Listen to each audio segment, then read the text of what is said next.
Bonjour à tous et bienvenue sur ce live de coiffure. Je suis en compagnie de Prof Claire. Bonjour Prof Claire. Bonjour à tous, ravi de vous retrouver aujourd'hui pour ce live. C'est votre premier live, je crois, de ce côté-là. Tout à fait, c'est mon premier live de ce côté. Et nous sommes avec Prof Anne-Laure. Comment ça va? Bonjour tout le monde, ça va, merci. Et moi, c'est mon deuxième live. Le deuxième, c'est bon, habitué. Exactement. On ne présente plus Émilie, qui est tantôt prof d'esthétique, tantôt modèle de coiffure. C'est ça, bonjour à tous. Alors aujourd'hui, vous allez avoir le plaisir d'avoir quoi, Émilie et Anne-Laure? Aujourd'hui, on va faire un live sur la coloration. Sur la coloration. Voilà, c'est ça. On regarde un petit extrait de la plateforme. Afin d'être sûr de bien respecter les dosages, il faut peser les produits avec une balance et mélanger avec un fouet. Appliquez le mélange d'abord sur les bordures frontales, puis divisez la chevelure en 4, tracez des séparations fines horizontales et appliquez le produit sur les repousses naturelles.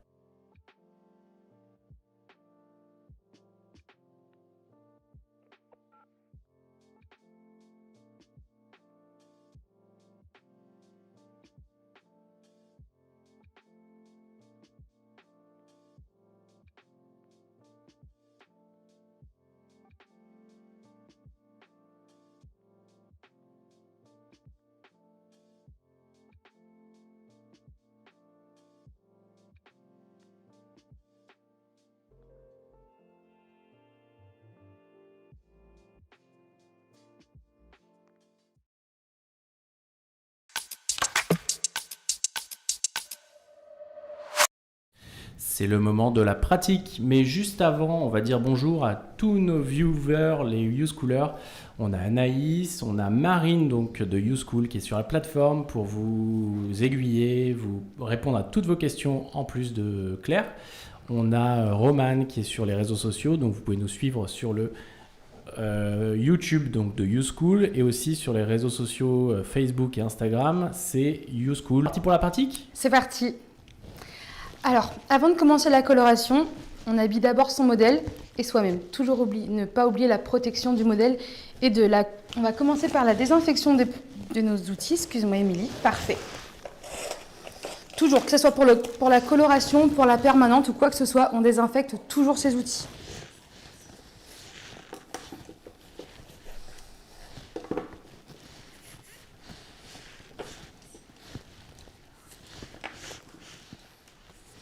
Voilà. Parfait. Une fois que c'est fait, on vient d'abord démêler les cheveux du modèle. Pour cela, on utilise une brosse pneumatique. Les pointes. Et on remonte. Ça va, Émilie? Oui, super. Essayez quand même de démêler la chevelure de votre modèle avant d'arriver sur place.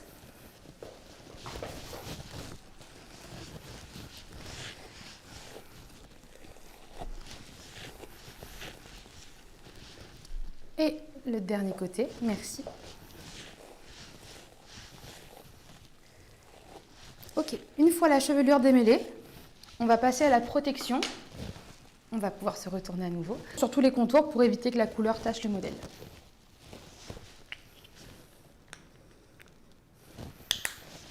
Vous pouvez vous aider d'un peigne à queue ou peu importe. On ramène bien la chevelure.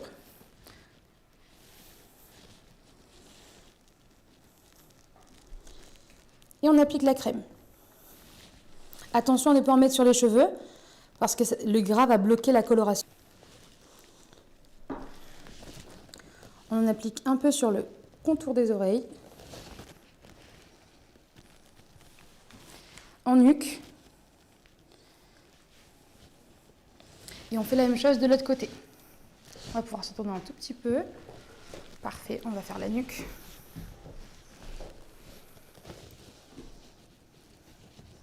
Voilà, on ne prend absolument pas les cheveux, hein. Et le dernier côté. Merci.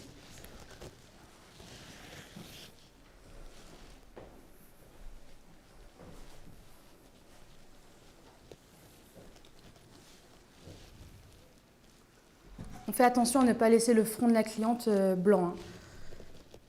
Elle va se regarder pendant près d'une heure, près d'une demi-heure devant le miroir, alors on fait les choses proprement. Super. Une fois que c'est fait, si on a du surplus, enlevez-le. Alors, Anne-Laure, est-ce que vous pouvez remettre un tout petit peu votre micro? Je crois Bien que ça sûr, frotte un petit peu sur le il est tablier. tombé. Ah bah voilà. Ah bah voilà. Ah, vous le saviez, c'est honteux. Ah bah voilà. Je vais... Est-ce que c'est mieux comme ça? Je pense que c'est mieux. Voilà, il faut qu'il sorte complètement. Voilà. On fait un test? On fait Un, un deux, trois. test. C'est bon pour vous? Beaucoup mieux. Allez. Merci. Une fois que c'est terminé, on va maintenant préparer le produit. Je vais encore demander à Émilie de se décaler un tout petit peu. Pour cela, le jour de l'examen, prévoyez soit une balance, soit un verre doseur. Peu importe. Aujourd'hui, Redken, un color gel lacquer, je vous en parlerai un tout petit peu plus tard. Sur la balance, vérifiez bien que la tare soit à 0.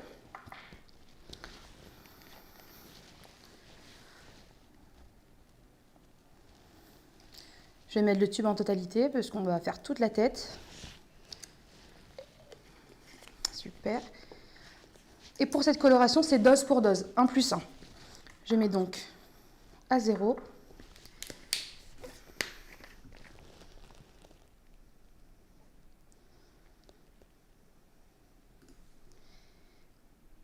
Je suis concentrée alors.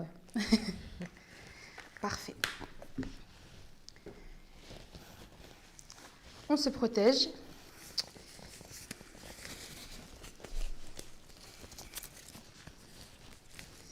Il faudra des gants jetables le jour de l'examen. Prévoyez plusieurs gants, un pour maintenant et un plus tard pour le bac.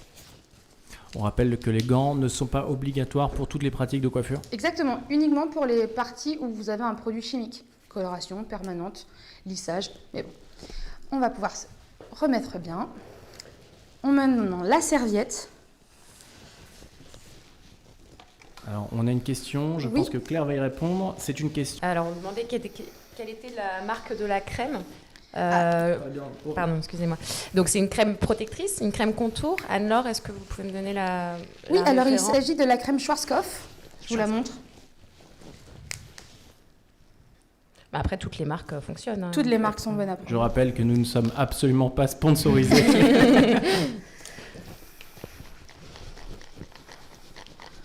Vous pouvez soit mélanger votre mélange colorant à l'aide du doseur ou soit à l'aide d'une spatule. Il faut que le mélange soit bien homogène.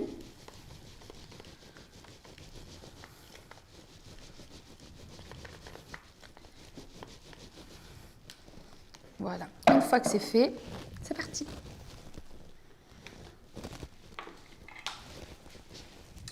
Prête, Émilie?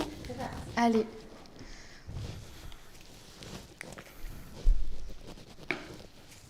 Alors, pour la coloration, raie au milieu, séparation d'oreille à oreille. On va se décaler un tout petit peu. Voilà. Ah, on n'entend pas. Est-ce que ça va comme ça? Je vais le mettre un peu plus bas. Parfait.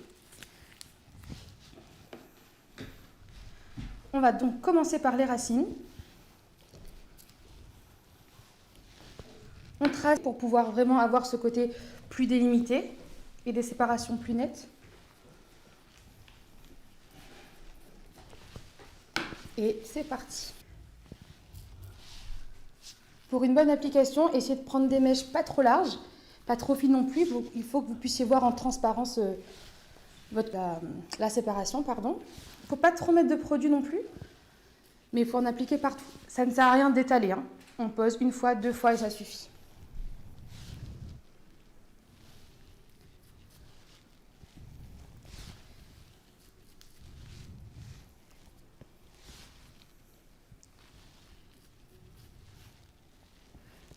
On vérifie, tout se passe bien avec son modèle. Tout va bien? Oui, super. Super.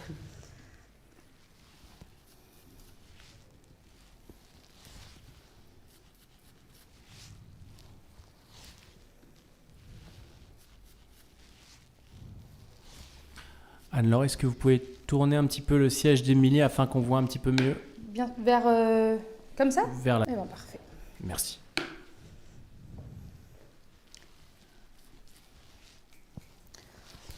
On continue, on commence donc par les côtés, droite, gauche et ensuite l'arrière. Vous aurez le masque le jour de l'examen, alors faites bien attention à bien lever le masque pour bien attraper tous les petits cheveux à côté des oreilles. Très important. Quand la première partie est faite, on la rabat. Alors, je vois qu'on a plusieurs questions concernant l'application sur les bordures ou sur le front. Non, on ne va pas commencer par appliquer la coloration sur les bordures. Souvent, c'est là où se trouve la majorité de cheveux blancs de votre modèle. En plus de ça, ce sont les cheveux les plus exposés au soleil et les plus sensibilisés et donc les moins résistants. Donc, on va terminer par cette partie-là, par les bordures, pour que en fait, le produit ne pose pas trop longtemps sur un cheveu qui est déjà plus sensibilisé que les autres et pour que le temps de pose ne soit pas trop important. Puisque le temps que, par exemple, Anne-Laure applique la coloration, je ne sais pas, il va se passer 10 minutes, peut-être 15 minutes. Après, elle va mettre le timing. La partie de la bordure, cette partie-là, elle aura en réalité posé beaucoup plus longtemps que 35 minutes, alors que ce sont les cheveux les plus sensibilisés et les plus rapides à prendre. Donc on terminera par cette bordure. Exactement. Et un truc important, je pense que vous le voyez, mais on ne quitte jamais son peigne à queue. Jamais. On garde toujours le peigne à queue et le pinceau dans la main. On va se décaler un tout petit peu. Parfait. On a une question de Sarah Anne-Laure. Oui. Doit-on faire un shampoing avant l'examen? Alors non, pas du tout. Au contraire, je sec et même un peu sale. Cela permet de protéger le cuir chevelu des produits de coloration. Très bien.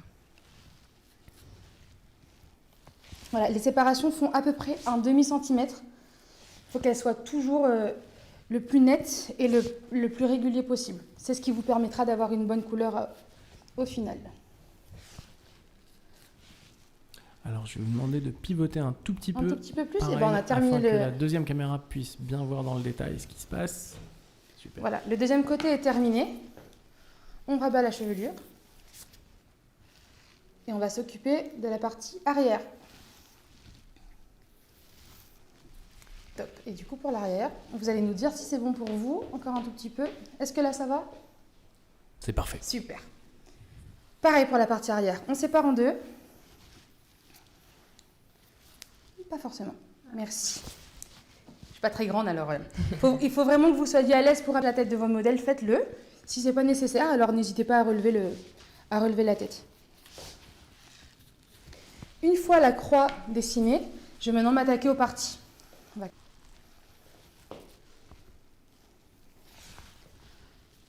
Le même principe, des séparations d'un demi-centimètre, les racines au début, 1 ou 2 cm en fonction de la longueur que vous avez. 1 ou 2 passages du pinceau, pas plus.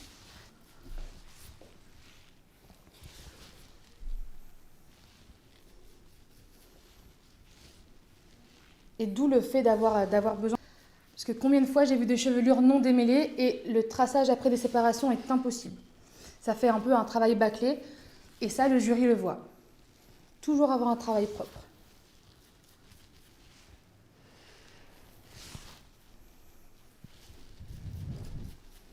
Alors, je me permets, on a deux questions de Juliette qui disait qu'elle a acheté des pinceaux chez Produo, mais qui sont très rigides.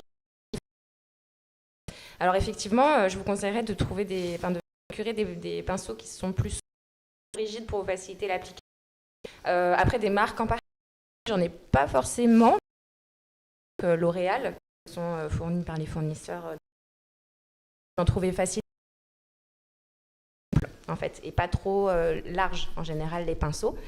Normalement, oui, vous en avez chez à peu près tous les grossistes. Hein. Vous avez plusieurs types de pinceaux, soit pour les mèches, pour la coloration, pour plusieurs types de cheveux.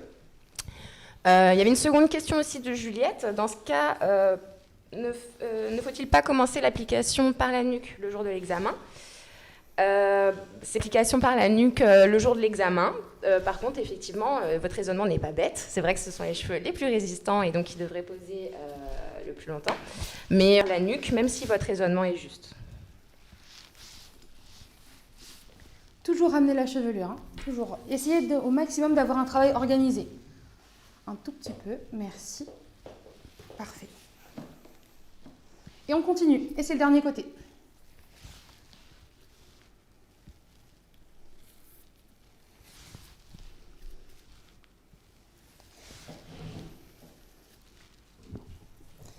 Moi, j'ai un petit conseil à vous donner pour le jour de l'examen. Prenez un mélange colorant que vous avez l'habitude de travailler avec. Ça vous facilitera l'application. Je vous expliquerai pourquoi après moi j'ai choisi Color Gel Lacquer. Et voilà, prenez quelque chose qui vous facilitera la tâche. Il ne faut pas oublier qu'il y a le facteur stress le jour de l'examen et qu'il faut tenir en compte, obligatoirement. On a une petite question de Jessica Anne-Laure. Elle demande, on dirait que prof Anne-Laure applique la préparation que sur une face de la couleur, de la séparation. Est-ce que vous voulez bien montrer le geste pour... Bien sûr. Alors, mes séparations sont fines. Quand je pose la chevelure, je vois à travers mon ancienne séparation. Alors, je peux mettre que d'un seul côté. Je peux aussi faire ça et du coup de prendre une séparation légèrement plus épaisse et remonter. Mais vu que mes séparations sont fines et mon geste est rapide, je peux me permettre de mettre que sur un seul côté. Tout dépend vraiment. C'est pour ça qu'il faut vraiment voir à travers vos séparations la couleur que vous avez mis juste avant. C'est un peu plus difficile avec un mélange colorant comme j'ai. Il est liquide et il n'est pas super coloré. Mais généralement, avec un mélange un peu crémeux, on voit directement que le mélange ressort.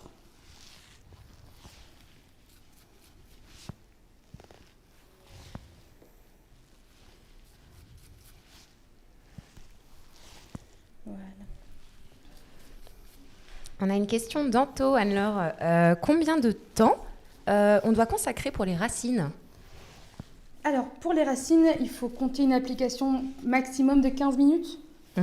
15 minutes et 10 minutes pour l'allongement. Du coup, au total, il ne faut pas dépasser les 25 minutes pour être dans le temps imparti.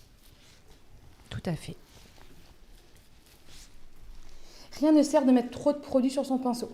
Okay, toujours un peu, pas étaler, mais enlever le surplus de produit dans le bol et le mettre.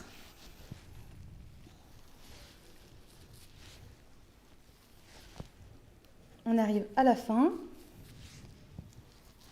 Jusqu'à la fin, on fait des séparations toujours nettes, à l'aide de notre peigne à queue, bien évidemment. Pour les cheveux en bas de nuque,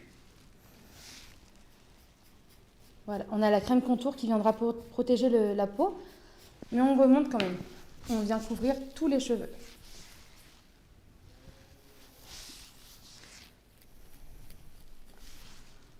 Ok.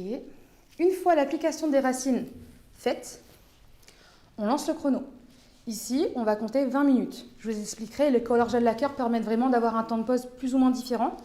Alors ici, c'est 20 minutes. Maintenant, une fois que les racines sont faites, on va procéder à l'allongement. Pour l'allongement, j'ai besoin d'un panier démêloir et d'une pince. On commence par la nuque. On prend des séparations plus épaisses. Voilà. On démêle un peu. On peut humidifier. Pas non plus trop mouillé. Et on applique la couleur.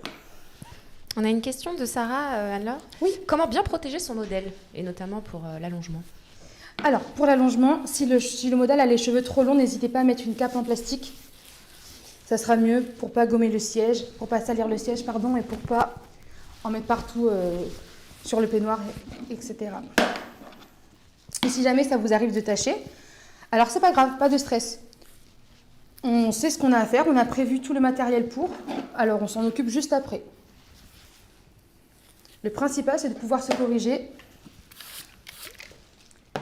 et de faire, de se corriger, quoi. Voilà, pour l'allongement, vous pouvez vous aider de vos doigts. Vous écartez un peu la chevelure avec votre pouce. Vérifiez quand même de ne pas trop tirer sur les cheveux du modèle. Alors, on a pas vraiment une question, mais une interrogation pour Fanny, qui dit que c'est court, 25 minutes, et qui sont novices. Qu'est-ce que vous pouvez leur conseiller ? Alors, il faut beaucoup, beaucoup d'entraînement. Voilà, sachez que vous pouvez vous entraîner avec des produits non colorants, comme du soin ou de la farine et de l'eau. Ça vous permettra vraiment de gagner du temps. L'entraînement, c'est la clé de tout pour la coiffure. Rien d'autre, que de l'entraînement. Il faut vous chronométrer à chaque fois et essayer de gagner du temps où on peut. Du coup, moins perdre de temps sur les séparations, savoir où on va.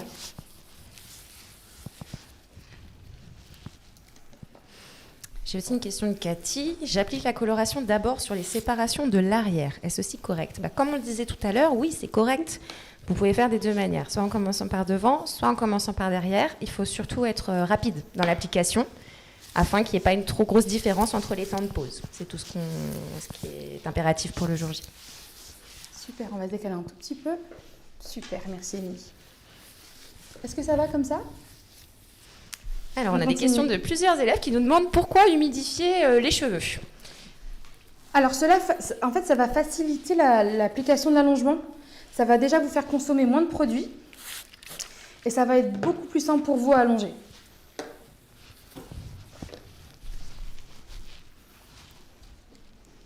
Bien sûr, vous ne pouvez pas humidifier une chevelure si le colorant ne le permet pas.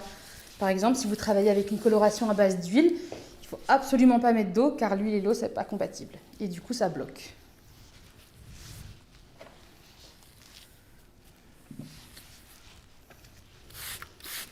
Il ne faut pas non plus que la chevelure soit trempée, hein, vraiment. Ça permet juste d'ouvrir les écailles et de faciliter le produit, la pénétration du produit. On peut aussi ajouter, je pense que l'eau ramène de la brillance sur la couleur et a tendance à la fixer davantage aussi. C'est notamment pour ça qu'on fait des émulsions et tout ça. Bon, on y reviendra peut-être tout à l'heure. Mais c'est important aussi pour avoir une meilleure qualité de couleur. C'est pour ça que l'émulsion est super importante lors d'une coloration. Tout à fait.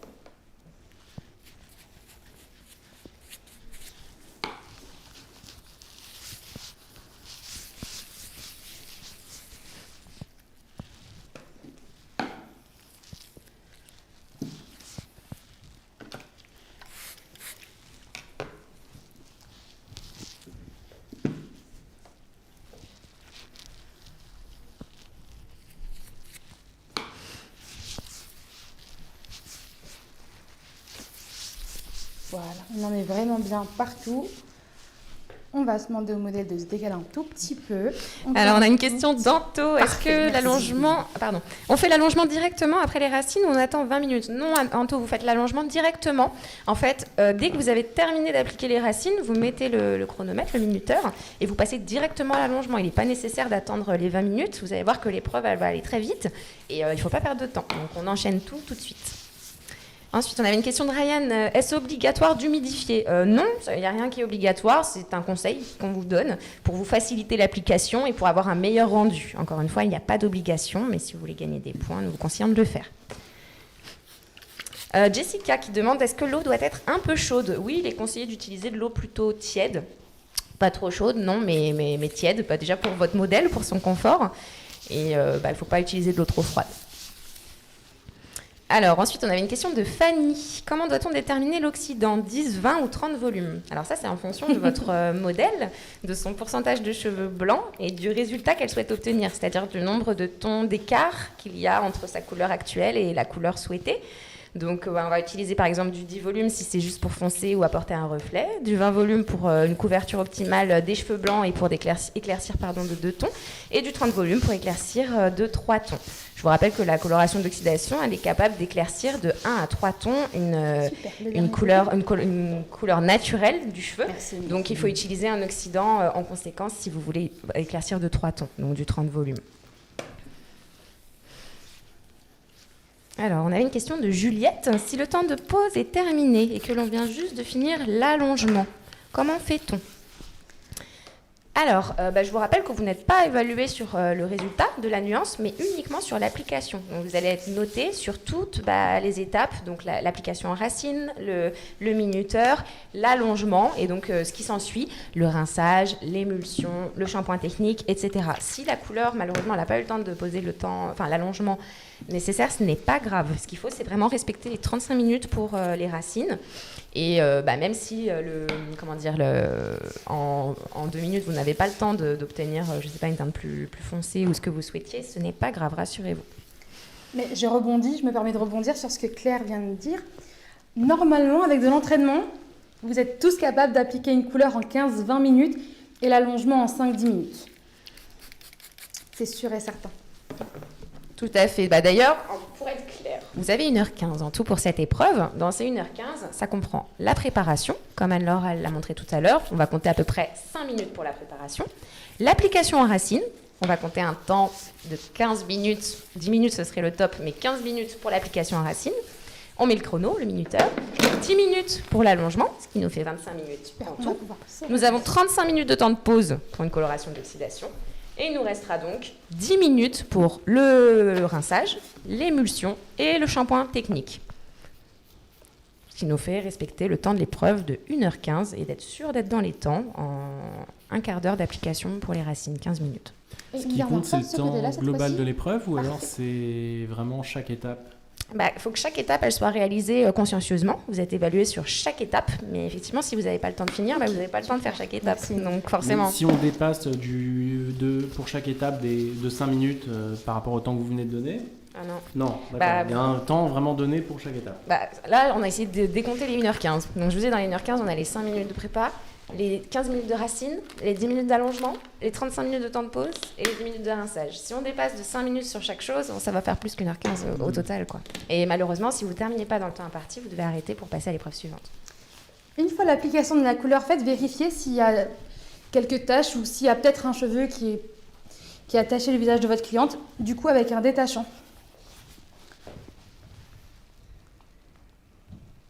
Tout petit peu. Parfait, et on va faire la même chose de l'autre côté. Merci Émilie.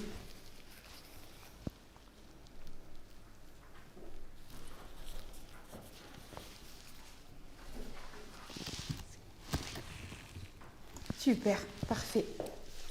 Voilà. On prévoit toujours la petite poubelle. On peut se débarrasser des gants.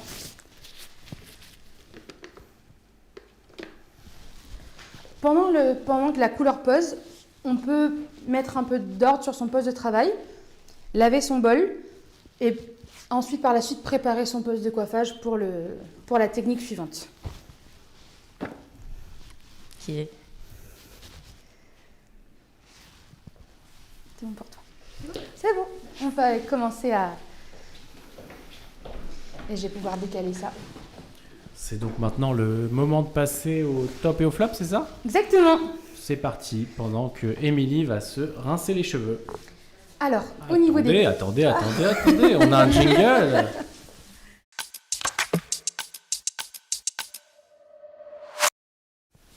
Les tops et les flops, c'est parti. Alors, super. En top, il faut toujours être organisé et concentré tout le long de l'épreuve. C'est très important. Il faut aussi faire attention à l'ergonomie et au confort de son modèle. C'est très important. Comme vous m'avez vu tout à l'heure, ne pas hésiter à faire tourner le modèle si besoin. Bougez votre tablette à votre guise. Vous êtes le professionnel et vous devez faire en sorte d'être toujours bien installé.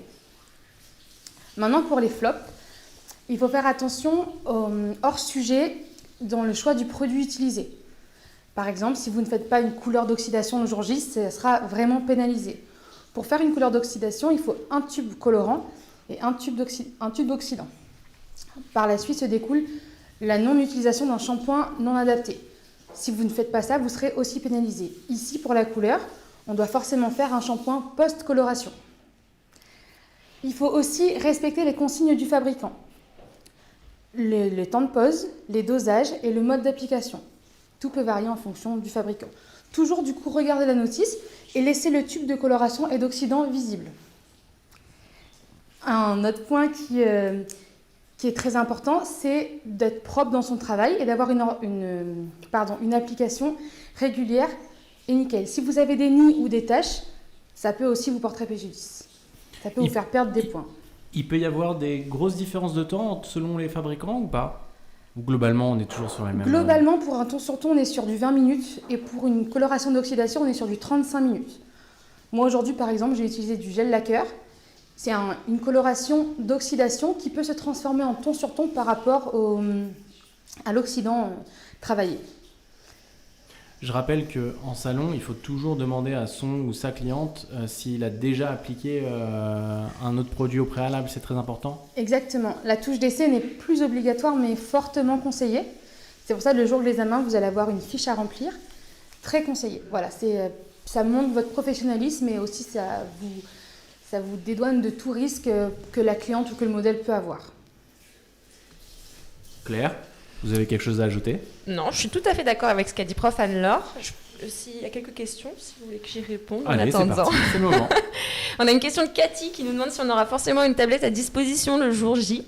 Alors, depuis cette année, malheureusement, ils ne sont plus obligés de vous fournir les tablettes et les tabourets. Donc, ils ont envoyé ce document comme quoi ce n'était plus fourni à l'ensemble des candidats, mais je vous conseille quand même de contacter le centre d'examen où vous êtes convoqué pour vous assurer qu'ils disposent ou non de tablettes et de tabourets. La majorité des personnes des U-Schoolers, en fait, avaient des tablettes et des tabourets à disposition, malgré le fait que ce soit marqué que non. Fanny, ensuite, qui dit « Perso, je ne comprends pas comment on fait pour le dosage avec un verre doseur ou une balance. Comment peser la quantité ?» Alors, en fait, vos tubes, ils sont gradués où vous avez la quantité totale du tube. Par exemple, Anne-Laure, son tube, il était de 60 ml, si je ne me trompe pas. C'est ça. Donc 60 ml, ça correspond à 60 grammes. Donc elle, c'était dose pour dose. Donc 1 plus 1. Donc sachant que si elle verse la totalité du tube, elle aura mis 60 grammes dans son bol. Il lui suffira de rajouter 60 ml d'oxydant dans son doseur, qui sera gradué lui aussi sur le côté. Dès qu'elle aura atteint 60, elle le rajoute dans son mélange. Si elle ne met pas la totalité du tube, son tube, là c'est un petit peu particulier avec ce type de produit, mais les autres produits, ils sont gradués sur les côtés. Vous avez un quart de tube, une moitié de tube, 3/4 de tube, donc pareil, il suffit de faire le calcul. La moitié de 60, ça me fait 30 ml, donc dose pour dose, 30 ml aussi également d'oxydant. Attention, sortez vos calculs. C'est maths sup. Là où c'est un peu compliqué, c'est quand le mélange est égal à 1 plus 1,5, il y a un petit calcul à faire effectivement. Il n'y a pas de fraction? Non, il n'y a pas de fraction. C'est juste diviser le nombre par 2, donc c'est le plus compliqué. Mais franchement, c'est très simple avec le doseur. Il vous suffit juste de regarder votre tube, la graduation du tube et le dosage pour la quantité. Est-ce qu'on peut mélanger les tubes? Non, on peut mélanger des tubes de même marque, mais pas des tubes de pas la même marque. D'accord. Ce ne sont pas les mêmes principes actifs à l'intérieur. Par exemple, des fois, quand vous faites une couleur où il y a un gros pourcentage de cheveux blancs, vous avez besoin de mettre de la base. Alors oui, vous pouvez mélanger les tubes, mais il faut absolument que ça soit de la même marque, du coup qui s'utilise avec le même oxydant et les mêmes modes d'application. C'est pour ça. Il faut respecter les consignes du fabricant. Pour ça, il faut absolument utiliser la même marque. On a Ryan qui nous demande si on pourrait voir l'émulsion. Non, malheureusement, on ne pourra pas la voir aujourd'hui. Pas aujourd'hui. Une prochaine fois peut-être. Est-ce qu'on avait une question d'Anto, Anne-Laure, est-ce que c'est bon le ton sur ton pour l'examen? C'est parfait. Le ton sur ton, ça reste une couleur d'oxydation faible, mais il y a un tube colorant et un tube d'oxydant, du coup c'est parfait. Et moi je vous le recommande parce que le temps de pose est beaucoup plus court. Du coup, si jamais vous perdez un peu de temps à l'application, vous gagnerez du temps sur le temps de pose. Très important. On passe à l'astuce du prof? Allez. C'est parti. Attendez, le jingle. On attend.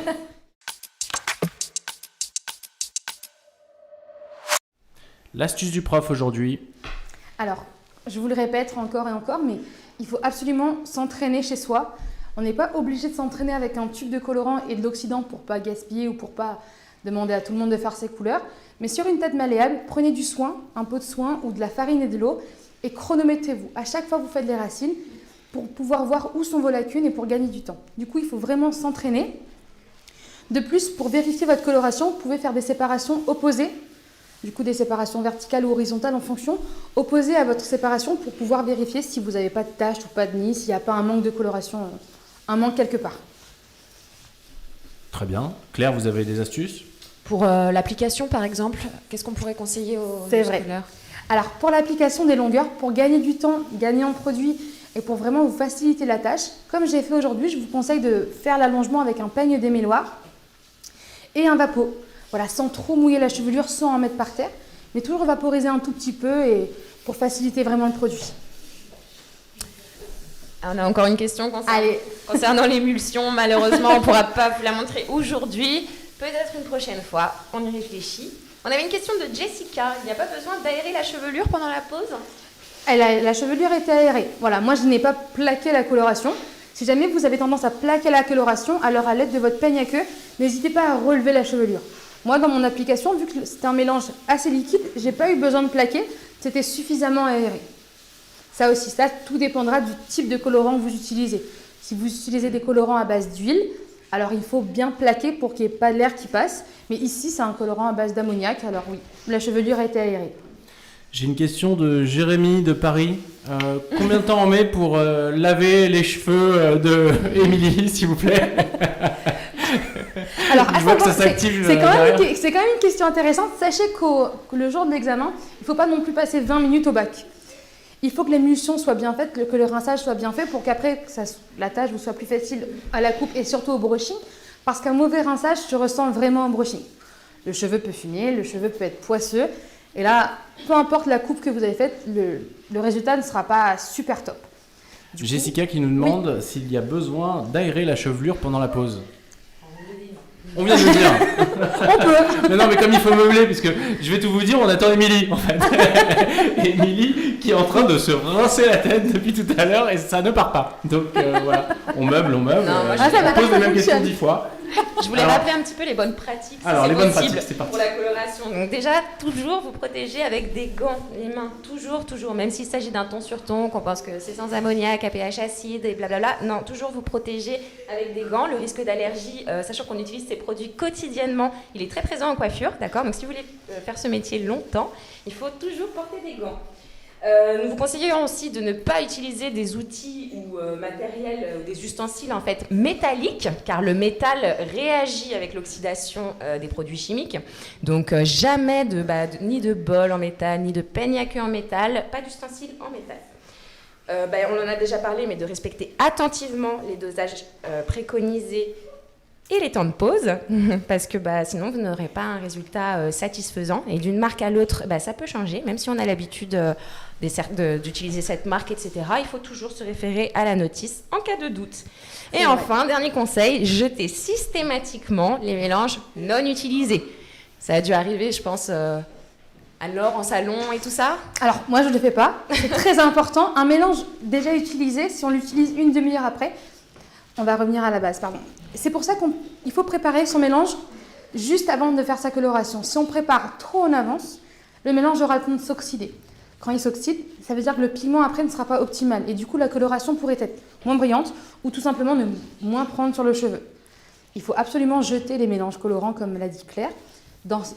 Certaines personnes le gardent pour une économie, mais non. La vraie économie, c'est de pouvoir juger la quantité de produits dont on a besoin et du coup de faire en fonction.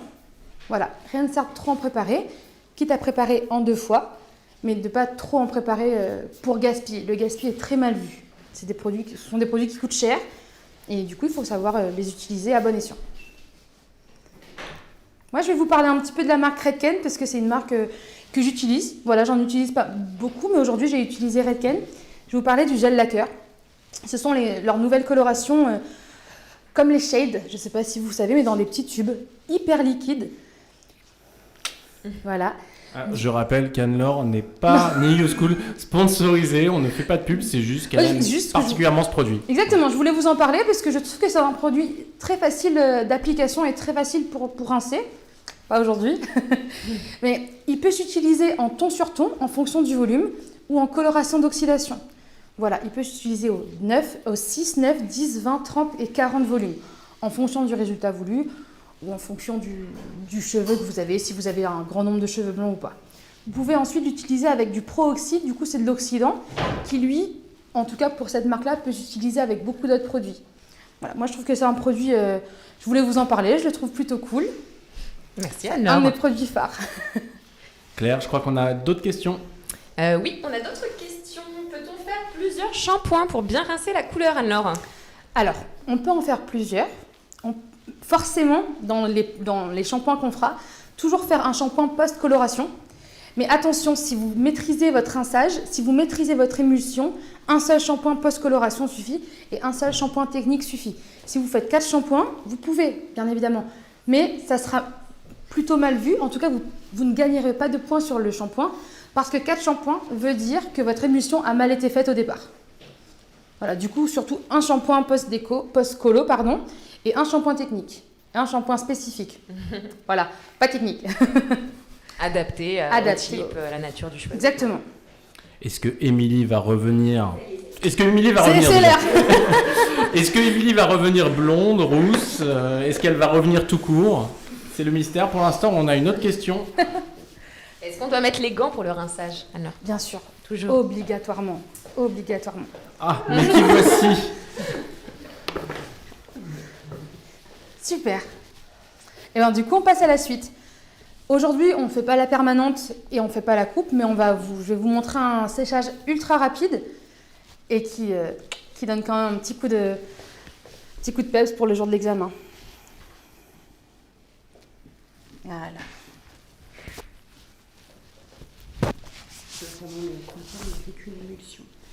D'accord.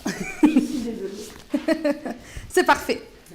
On a une question de Jessica qui demande pour le ton sur ton. Bien près du micro. Pardon, est-ce qu'elle Ouais, doit ouais. utiliser le tube complet? Ça dépend, Jessica, de l'épaisseur, de la longueur de votre modèle. Pardon. Faut regarder la quantité de votre tube. En général, c'est 60 grammes. Oui, 60 grammes, ça peut être possible si votre modèle a les cheveux longs. N'hésitez pas à nous mettre des photos sur la plateforme pour qu'on puisse essayer d'évaluer la quantité de produit. Du coup, là, je procède au démêlage pour ensuite faire le brushing. Toujours commencer par les pointes. Et remonter vers les racines.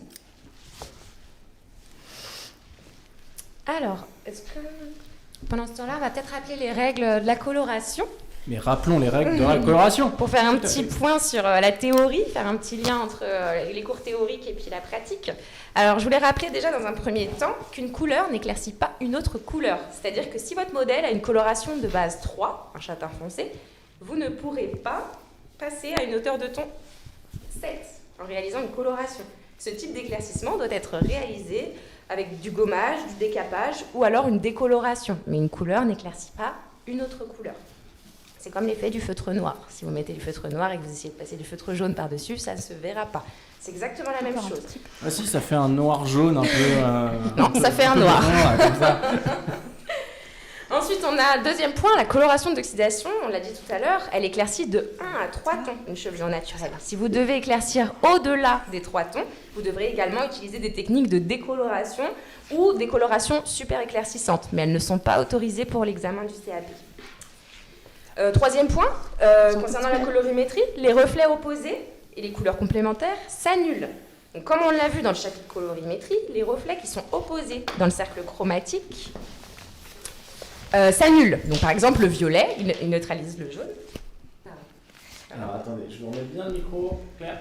Merci. Allez-y. Par exemple, donc on disait le violet qui neutralise le jaune, le orange qui neutralise le bleu et le vert qui neutralise le rouge et inversement.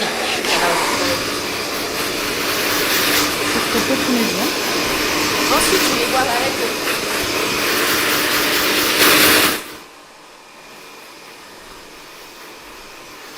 Ensuite, je voulais voir la règle des cheveux blancs. Donc, pour une bonne couverture des cheveux blancs, il faut mélanger votre coloration avec une base naturelle ou une base fondamentale. D'accord ? Ce mélange elle se fait en principe si on a plus de 50% de cheveux blancs. Si par exemple j'ai choisi du 5-3 pour ma cliente et qu'elle a plus de 50% de cheveux blancs, je devrais mettre dans mon mélange moitié 5, sans reflet, une base fondamentale, moitié 5-3, le tube avec le reflet que ma cliente a choisi. Sinon ces cheveux blancs ils ne seront pas correctement couverts, ils seront en transparence et malheureusement c'est pas ce qu'elle souhaitait. Parfois il y a des cheveux très épais qui peuvent avoir du mal à accrocher la couleur et dans ce cas-là on va adapter le mélange au cas par cas. Par exemple, dans un cheveu très épais et difficile à prendre, on peut mettre un tiers de base fondamentale pour 30% de cheveux blancs. On va adapter en fonction du cas. Et enfin, en cas de coloration trop foncée, si vous vous retrouvez avec une cliente qui se trouve trop foncée le jour J, la première chose à faire, c'est un shampoing clarifiant ou un post-coloration ou un shampoing détox. Ça débarrassera la fibre de la pollution et des traces de produits chimiques. Mais si vous n'en avez pas, vous pouvez aussi utiliser des shampoings antipelliculaires. Ils sont plus détergents que les autres formules et ça fera aussi l'affaire.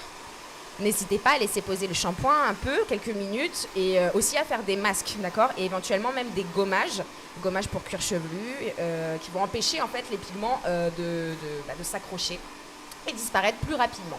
En fait, plus vous allez les laver, plus ils vont partir. Et avec des shampoings un peu plus asséchants, on va dire, que des shampoings classiques.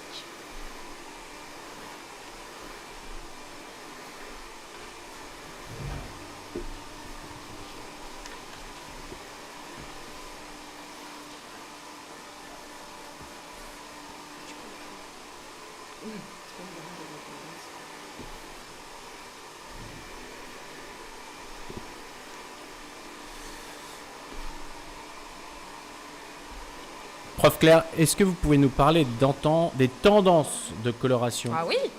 Cette année, on dit adieu aux couleurs excentriques. C'est les couleurs trop flamboyantes. On opte plus pour des teintes naturelles et chaudes, qui sont tout aussi lumineuses. J'ai du mal avec le micro. Voilà. Ça va comme ça. Donc il y a le roux dans un premier temps qui fait son grand comeback dans les salons de coiffure. Cette saison, toutes les nuances chaudes sont tendance, du blond vénitien au auburn, en grande partie due à l'actrice principale de la série Netflix Le Jeu de la Dame. Oui. Donc, il faut le petit carré qui va avec alors. Comment ? Elle a un carré court, Ouais, tout à fait. La coupe et la couleur qui va avec. On a également les blonds dorés, les colorations miel. Et en ce moment, on entend beaucoup parler des colorations cacao, des brondes, comme on dit, qui résultent d'une association entre un châtain cendré et un blond chaud, en fait. Donc c'est idéal pour les blondes, par exemple, qui souhaitent foncer leurs cheveux. Mais c'est également facile à adopter pour une base brune ou châtain. Enfin, ça, c'est ton chaud et c'est ton froid.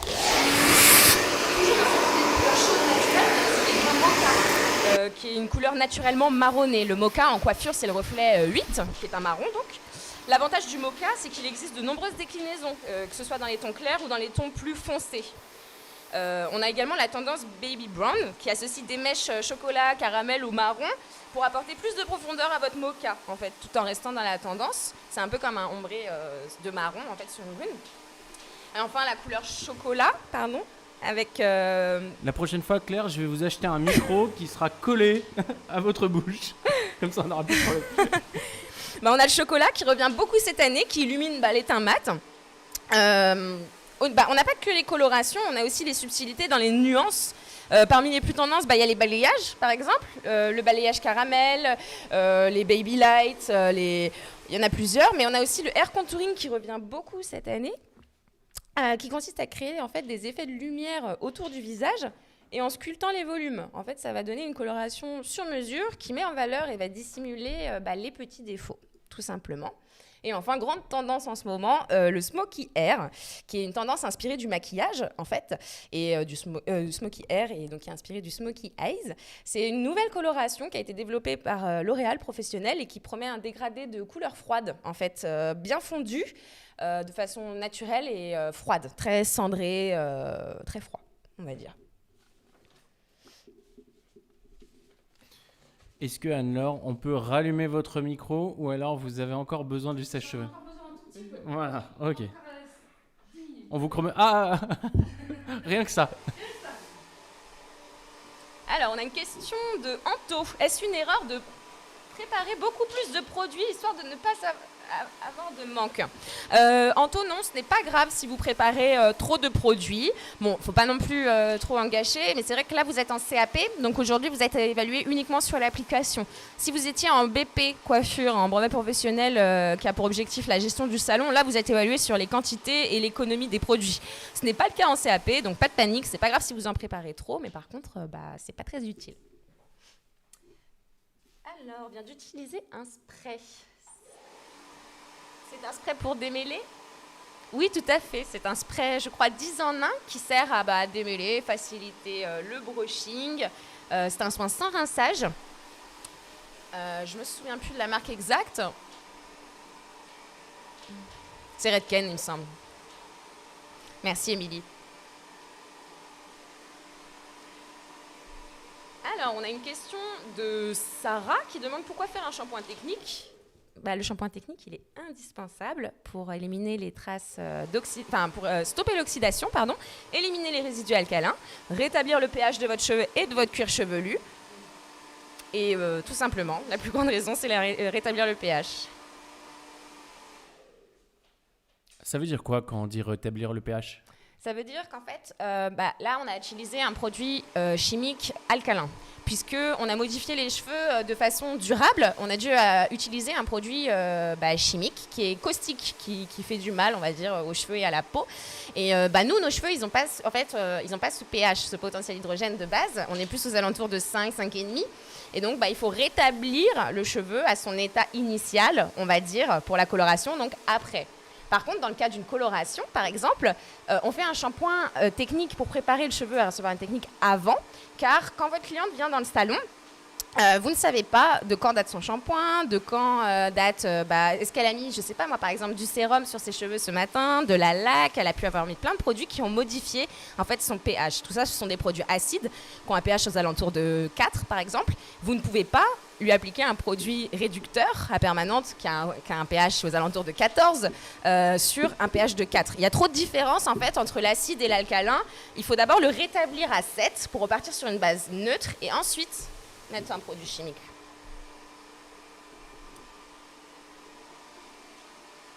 Alors, on a une autre question de Sarah qui demande comment puis-je faire mon mélange précisément. Comme on disait tout à l'heure, vous avez deux options. Soit la balance avec le fameux TAR. N'oubliez pas de remettre votre balance à 0 à chaque fois. Soit le doseur avec les tubes qui sont gradués sur les côtés avec les quantités. Ces deux méthodes, elles sont tout à fait bonnes pour l'examen. Après, c'est vrai qu'on a plus l'habitude de la balance en salon, mais le doseur est très facile. C'est un coup de main très facile à apprendre. Tout est dans la leçon du shampoing. C'est bien complet.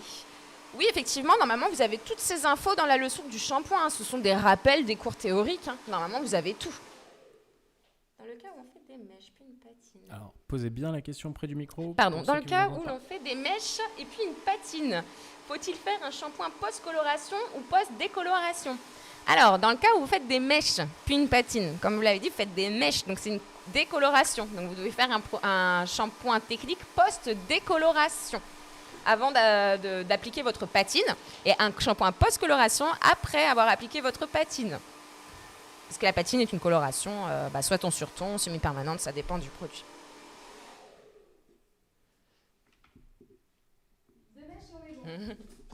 Deux mèches. Je voulais rappeler aussi, si c'est fin possible, de la technique. toujours pour rester dans la théorie, la composition d'un tube d'oxydation, de colorant d'oxydation. Donc un tube de couleur, il est composé dans un premier temps des précurseurs. Les précurseurs de couleur, ce sont les bases et les coupleurs. Ils déterminent la hauteur de ton et déterminent la variété, on va dire, des reflets. D'accord ? C'est le premier élément, c'est ce qui va définir votre teinte, si elle est foncée ou si elle est claire. Ce sont les précurseurs. Donc les bases pour la hauteur de ton, les coupleurs pour les reflets. Ensuite, nous avons des pigments directs, qui sont des variations de nuances, des reflets qui vont, pareil, personnaliser le tube colorant. Ensuite, nous avons des agents alcalins à l'intérieur. Donc l'agent alcalin qui va permettre de faire gonfler le cheveu, ouvrir les écailles et faciliter la pénétration d'un produit à l'intérieur. Donc l'agent alcalin, c'est forcément de l'ammoniac ou son cousin, le monoéthanolamine. Mais il y en a forcément un. C'est ce qui nous permet en fait de faire... Un nom bizarre, ce cousin. Oui, monoéthanolamine. C'est ce qui nous permet en fait de faire gonfler le cheveu. C'est justement grâce à son pH très alcalin qui va gonfler le cheveu, ouvrir les écailles et faciliter la pénétration d'un produit à l'intérieur. Et ce qui fait que la coloration, elle sera durable dans le temps. Sinon, elle sera fugace et elle va s'estomper si on n'a pas cet agent alcalin. Ensuite, vous avez des agents de texture qui vont définir la consistance du produit, donc soit sous forme de gel ou sous forme de crème, ça dépend. Un antioxydant qui va éviter l'action desséchante du produit. Et des agents cosmétiques adoucissants, des parfums, des colorants, plein de produits pour embellir, améliorer l'aspect, améliorer l'odeur et toutes ces petites choses. Mesdames et messieurs, un grand moment. Émilie est prête. Alors, c'est parti. Une fois le brushing terminé, toujours un produit de finition, de la laque, du sérum. Ici, je favorise le sérum pour une hydratation et pour enlever tous les frisottis. On applique d'abord dans ses mains, on fait chauffer le produit. On enlève un petit peu. On demande au modèle de basculer la tête en arrière. Merci Émilie. On commence par les longueurs. On fait le râteau. Encore un tout petit peu. Tant qu'à faire. Merci. On rappelle le râteau. Le râteau. Le râteau, c'est quoi exactement? Alors, c'est peigner avec les mains. D'accord. Voilà. On remonte un tout petit peu pour les frisottis des bordures et du dessus de tête.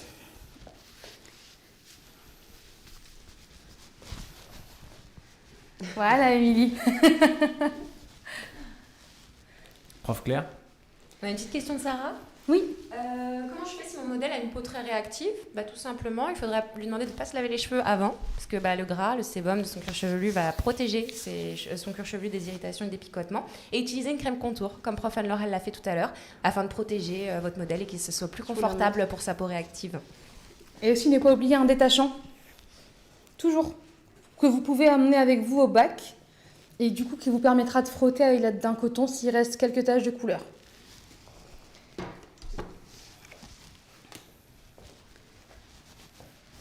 pour nous. On admire le résultat. Émilie, vous êtes vue ou pas? Non, pas du tout. C'est sûr. C'est très brillant. C'est très joli. Le mois prochain, on verra quoi le mois prochain. Le mois prochain, on verra ce qui vient après la coloration pour l'examen, la permanente.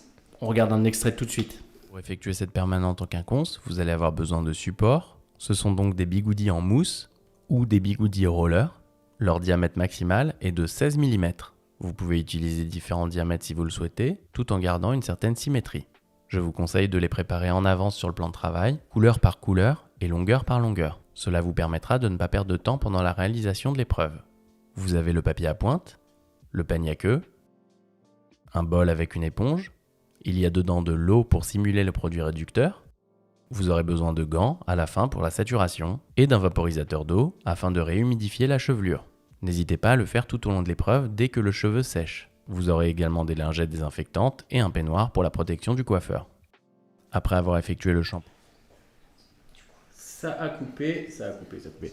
Et ben on a compris de toute façon. Hein. Voilà, on se retrouve donc le mois prochain pour un nouveau live de coiffure. Merci beaucoup, prof Anne-Laure. Merci, prof Émilie. J'espère que ça va vous plaire. Merci à tous. Merci, prof Claire. Merci à tous pour votre participation. Beaucoup de réponses de prof Claire. Hein. Elle n'a pas lâché. La théorie. Merci à Marine et à Romane. Je vous rappelle que vous pouvez nous suivre sur les réseaux sociaux. Donc sur YouTube, c'est YouSchool tout simplement. Sur Facebook et Instagram, c'est YouSchool Coiffure. Et vous pouvez voir évidemment cette vidéo, ce live en replay sur la plateforme youschool.io dans la rubrique Information générale. C'est ça, hein, Marine? Oui. Ça veut dire oui. Information générale et évidemment sur Facebook et sur YouTube. Et il ne me reste plus qu'à vous remercier, vous, d'avoir participé à ce live. Merci à toutes ces questions qui étaient très intéressantes. Et puis, on se retrouve bientôt. À bientôt. À bientôt. Avec YouSchool, obtenez votre CAP métier de la coiffure. Rendez-vous sur youschool.fr. YouSchool, c'est comme à l'école, mais depuis chez vous.